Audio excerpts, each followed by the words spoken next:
అందరికీ వినాయక చవితి శుభాకాంక్షలు. అందరూ ఎలా ఉన్నారండి? అందరూ కూడా వినాయక చవితి చాలా బాగా జరుపుకుంటున్నారని కోరుకుంటున్నాను. వినాయక చవితిని చాలా అంగరంగ వైభవంగా అందరం కూడా విగ్రహం తెచ్చుకొని అయితే పూజ చేస్తాం. కానీ ఆ తర్వాత అంటే మనం పండుగ అయిన తర్వాత విగ్రహాన్ని కూడా అంతే అంగరంగ వైభవంగా విసర్జన అంటే నిమజ్జనం అనేది చేస్తాం. అయితే ఈ నిమజ్జనం అనేది ఏ సమయంలో చేయాలి?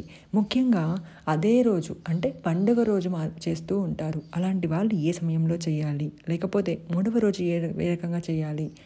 ఒకరోజు పూర్తిగా గడుపుకొని రెండవ రోజు మనం ఏ విధంగా ఏ టైంలో నిమజ్జనం చేయాలి? ఐదవ రోజు చేయవచ్చా? ఏడవ రోజు చేయకూడదా? ఇవన్నీ కూడా మనం తెలుసుకుందామండి. వీడియో అనేది ఎక్కడ స్కిప్ చేయకుండా చూడండి. అలాగే మనము వినాయకుని కదిపేటప్పుడు తప్పక పఠించవలసిన శ్లోకము, పూజా విధానము, పీఠం ఎలా కదలపాలి తెలుసుకుందాం. ఒకవేళ మీరు పండగ రోజు అంటే శనివారం రోజునే దేవుణ్ణి కదపాలి అనుకున్న వాళ్ళు మీరు అఖండ దీపం పెట్టుకొని ఉంటారు, లేకుంటే పెట్టుకోకుండా అయినా ఉండింటారు. అఖండ దీపం పెట్టుకొని ఉన్నవాళ్ళు అయితే దీపం కొండెక్కిన తర్వాత మాత్రమే పీఠాన్ని కదపాలి.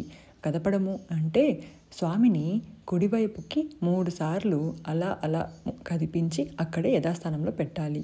పసుపు వినాయకుడిని కూడా 3 సార్లు కదిపించి యథాస్థానంలో పెట్టాలి. ఆ తర్వాత నిమజ్జనం చేసుకోవాలి. ముందుగా ఒక విషయాన్ని చెప్తాను. ఎలా చేయాలి అంటే మీరు ముందుగా మళ్ళీ దీపారాధన చేయాలి. దీపారాధన మీరు అదే రోజు అంటే గగనం చేరాక మీరు తీసేయవచ్చు. లేదు రెండవ రోజు అంటే ఆదివారం రోజున చెయ్యాలి అన్న వాళ్ళు ఉదయం 12 గంటల లోపు మీరు ఈ పీఠం అనేది కదపాలి.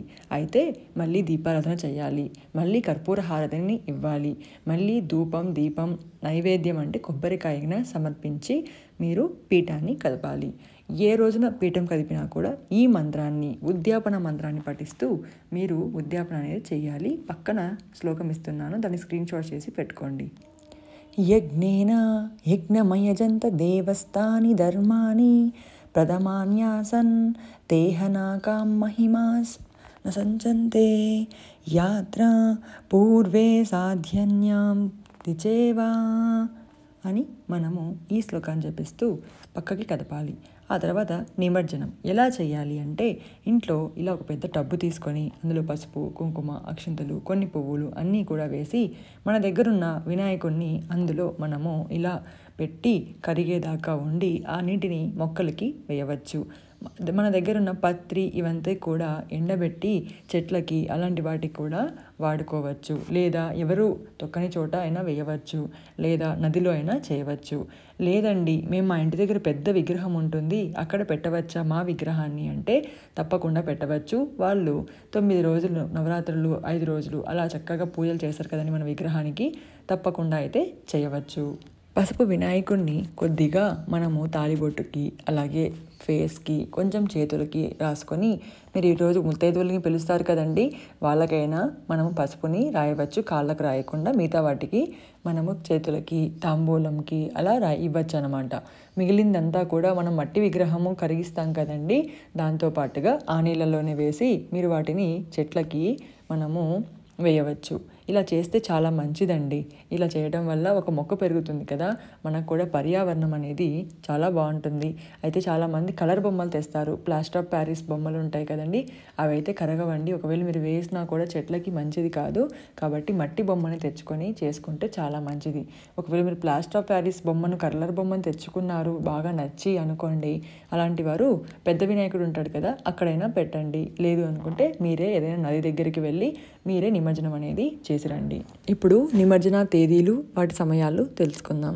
అదే రోజు చేసేవాళ్ళు సాయంత్రం 4:45 నుంచి 5:30 లోపు చేయాలి నిమజ్జనం. అలాగే పెద్ద విగ్రహం దగ్గర కూడా పెట్టుకోవచ్చు. ఆదివారం రోజున అంటే మరుసటి రోజున నిమజ్జనం చేయాలి అన్న వాళ్ళు ఉదయం 12 గంటల లోపు చేసుకోవచ్చు. మూడవ రోజు అంటే సోమవారం సెప్టెంబర్ 9 నిమజ్జనం చేయాలి అన్నవాళ్ళు ఉదయం 9:30 నుంచి 10:30 లోపు చేసుకోవచ్చు. ఐదవ రోజు బుధవారం అష్టమి అంత మంచిది కాదండి. కాబట్టి ఈరోజు మీరు నిమజ్జనం చేయకుంటేనే మేలు. కాకపోతే 5 రోజులు చేయాలి కదక్క మళ్ళీ ఎప్పుడు చేయాలి అన్న వాళ్ళు 5 రోజులు పూర్తి చేసుకొని 6వ రోజు గురువారం రోజున మీరు సెప్టెంబర్ 12 ఇలా చేసుకోవచ్చు. ఆ తర్వాత 7 రోజులు చేయడం కంటే కూడా 9 రోజులు నవరాత్రులు పూర్తి చేసుకొని 10వ రోజు అయినా మీరు నిమజ్జనం చేయవచ్చండి. ఇంట్లో వాళ్ళు ఇంట్లో పెట్టుకునే చిన్న చిన్న విగ్రహాలు మాత్రం 9 రోజులు 5 రోజులు పెట్టకండి. కేవలం 1 రోజు కానీ 3 రోజులు కానీ పెట్టవండి. ఎందుకంటే నియమ నిష్టలతో చేయాలి, మనకు అంత వీలు అవ్వదు కాబట్టి మనము 1 రోజు లేదా 3 రోజులు పెట్టుకుంటే సరిపోతుంది. లేదు అంటే ఆదివారం రోజున మరుసటి రోజున మనము ఇలా నిమజ్జనం చేసుకున్నా సరిపోతుంది. ఇదండి ఇవాల్టి వీడియో. అందరికీ షేర్ చేయండి, తప్పకుండా ఉద్యాపన మంత్రాన్ని అందరికీ చెప్పండి. అలాగే అందరికి కూడా షేర్ చేసి, లైక్ చేసి, సబ్స్క్రైబ్ చేయడం మాత్రం మర్చిపోకండి. సర్వేజన సుఖినో భవంతు.